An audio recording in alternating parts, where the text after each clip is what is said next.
Hi friends, అందరికీ నమస్తే అండి. నేను మీ హిందూపూర్ శశిని అండి. మన యూట్యూబ్ ఛానల్ అయితే 41,000 సబ్స్క్రైబర్స్ అయితే రీచ్ అయిపోయింది. ఈ సక్సెస్ ని ఎవరికి డెడికేట్ చేస్తున్నానంటే, నేను నా స్టడీస్ అయిన తర్వాత అమ్మా నాన్నకి హెల్త్ ఇష్యూస్ ఉంది, దాంతో పాటు 15-16 లక్షలు మనకు అప్ అయిపోయిన టైంలో నేను బెంగళూరు వచ్చాను. తినడానికి తిండి కూడా జరగలేదండి. సో అంత సిచ్యువేషన్ నుండి మా మామకోడికి అయితే నాకైతే చాలా హెల్ప్ఫుల్ చేశాడు మా మామకోడు గిరీష్ బావ. సో వాళ్ళ ఫ్రెండ్స్ ని పరిచయం చేస్తే వాళ్ళ రూమ్కి వెళ్ళానండి. రూమ్ లో అన్న వాళ్ళు వచ్చి, మీకు జాబ్ వచ్చే వరకు మేము అన్నం పెడతాం తమ్ముడు, మీకు జాబ్ వచ్చిన తర్వాత కూడా మా రూమ్ లోనే ఉండొచ్చు నువ్వు అనేసి అన్న వాళ్ళు చాలా సపోర్ట్ ఇచ్చారు.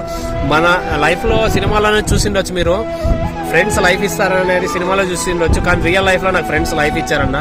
సో అన్న వాళ్ళు వచ్చేసి మన హిందూపురంలో వెంకు అన్న, మంజు అన్న, హరీష్ అన్న, కుమార్ అన్న, నిఖిల్ స్వామి, రాజారెడ్డి. జాబ్ లో కూడా నన్ను ముందుకు తీసుకుపోయిన వ్యక్తులు పాప నన్ను ఇప్పుడు కూడా మర్చిపోలేదు. మన సూగూరు హిందూ అన్నం పెట్టిన వాళ్ళు నేను మర్చిపోలేదండి. ఇప్పుడు కూడా మీ అందరికీ పరిచయం చేస్తాను ముందు. సో